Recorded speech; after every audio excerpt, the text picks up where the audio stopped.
Benvenuto o benvenuta alla nostra Storyteller's Guide, che oggi si occuperà di una campagna GDR per cattivi, ma cattivi veramente meschini e loschi figuri, e questi sono i miei 2 cent di riflessione in merito.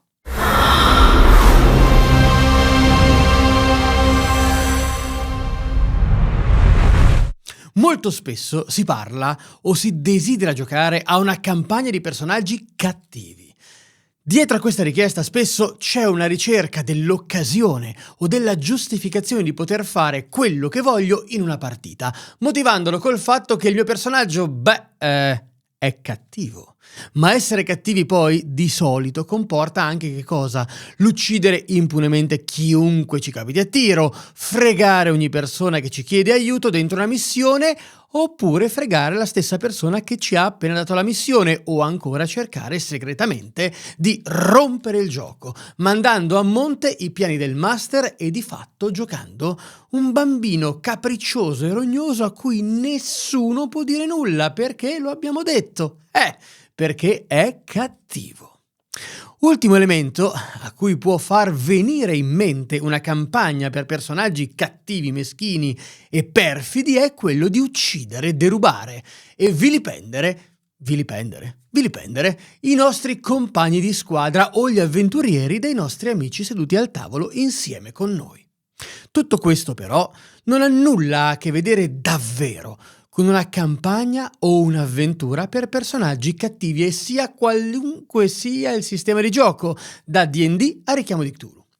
Tutto questo ha solo a che vedere con il desiderio di fare ciò che vogliamo, il che normalmente rompe la sessione in pochissimo tempo, non permette a nessuno di generare alcun tipo di storia avvincente e si sviluppa in una sequela di combattimenti, uccisioni randomiche e azioni senza alcun senso, finché, come è giusto che sia quando non si hanno né regole né paletti, ci si finisce per annoiare. Io proverei quindi a dare i miei 2 cent di riflessione e pensiero su come e se abbia senso impostare una campagna di personaggi cattivi. E parto subito con la risposta alla seconda domanda. Sì, ha senso, ma a patto di capire bene che cosa si intenda per cattivi e definire il contesto della cattiveria, oppure della, meglio forse questa parola dire, crudeltà. Il primo elemento che lancio lì così per una riflessione è che i cattivi, in realtà, i cattivi non esistono. Ovvero, una persona non è cattiva, ma viene definita cattiva in relazione a chi ne subisce la cattiveria, la violenza, il sopruso, eccetera, eccetera, eccetera. So che il discorso potrebbe sembrare un po' involuto, ma non lo è, fidatevi. La cattiveria e la crudeltà non sono quello che una persona è, ma come una persona si comporta. Sono cioè un effetto di un mezzo per ottenere un fine. E una persona che appare crudele non per questo non ha un affetto magari per suo figlio, o non ama una donna o un uomo o qualsiasi altra creatura vivente. Non per questo non può innaffiare le piante, non può decidere di aiutare un mendicante invece che guardarlo e ucciderlo, lì, così, sul colpo, solo perché gli va. Se pensiamo ai grandi cattivi della storia, come Hitler, ad esempio, credo che avessero anche loro i loro momenti di fragilità, di debolezza, di amore e persino di solitudine, cioè banalmente di umanità. Credo si capisca quindi inizialmente dove sto pian pianino andando a parare. Una campagna per avventurieri o personaggi che si possono definire cattivi si può giocare, ma richiede di affrontare tematiche prima di tutto molto mature e secondo anche molto forti, che non tutti sono in grado o magari desiderano giustamente affrontare al tuo tavolo. Se facciamo altrimenti, invece, quello che otterremo non sarà un cattivo, sarà solo il cattivo da cartone animato monodimensionale che assomiglia più o meno a Gargamella. Nessun cattivo è cattivo ai propri occhi, tranne che il già citato per l'appunto Gargamella, che guardandosi lì bello allo specchio pensa quanto sono cattivo, e fai! Ma normalmente le cose non funzionano nella vita reale in questo modo. Quindi dobbiamo chiederci nella costruzione di un personaggio che vada in quella direzione com'è veramente. È violento? È sadico?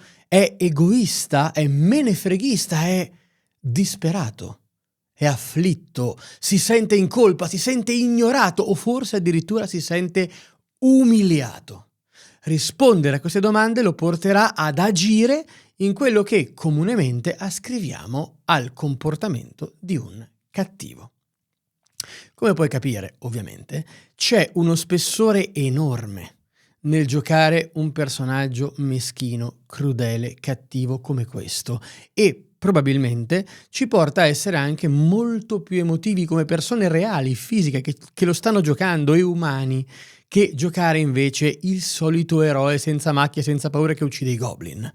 Ecco allora che il nostro personaggio cattivo si può commuovere, può magari gioire, può persino ridere, pensate, perché una persona vera che qualcosa nella vita ha reso com'è, può avere anche queste gradazioni di arcobaleno.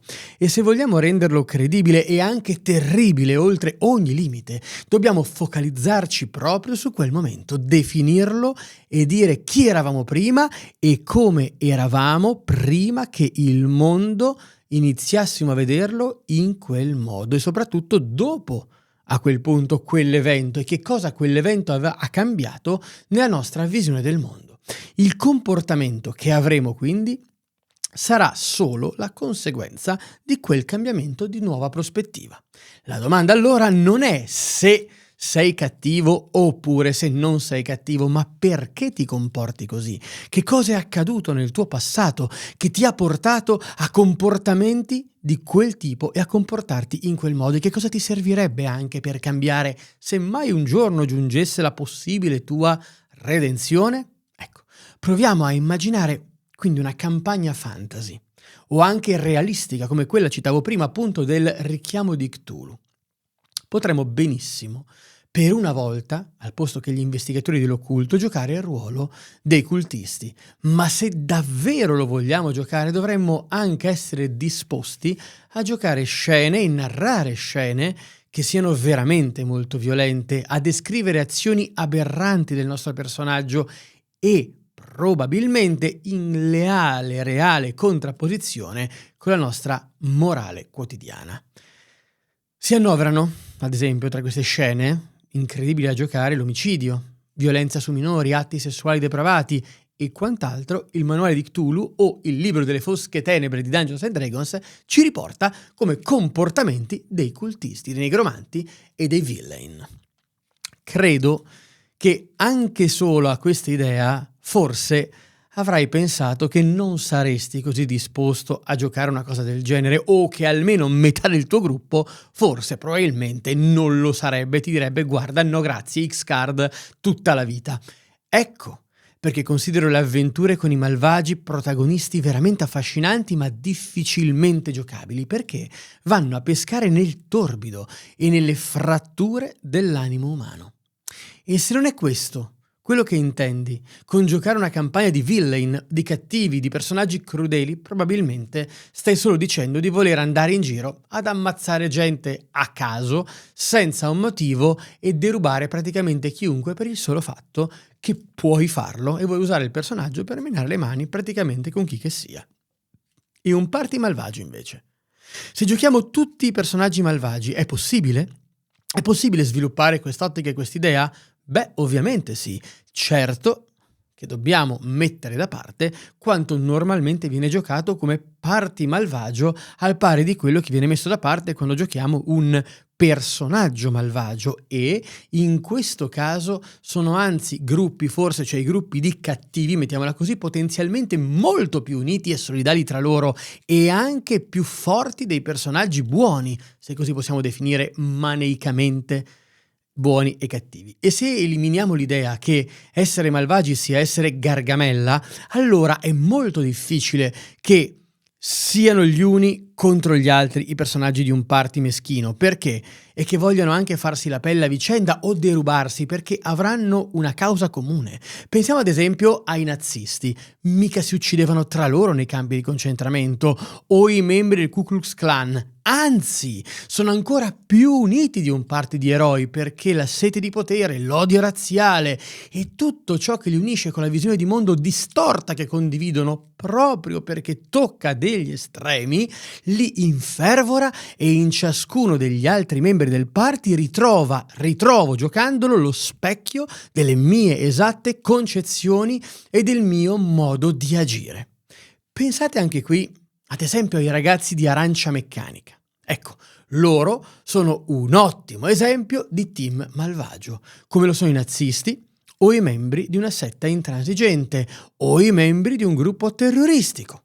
Coloro che mettono bombe sugli aerei o che fanno esplodere le 2 torri non è che guardano il loro compagno e temono che faccia esplodere anche loro a meno che non siano sul medesimo volo perché lo vogliono. Anzi, anche qui c'è un legame fortissimo tra i membri di un nucleo come questo, soli contro il mondo potremmo dire, quindi hanno gli uni gli altri più ancora che le persone normali. Se così non fosse, una persona malvagia sarebbe morta o in carcere o denunciata da qualcun altro ancora prima di compiere la sua prima azione malvagia, quantomeno la seconda.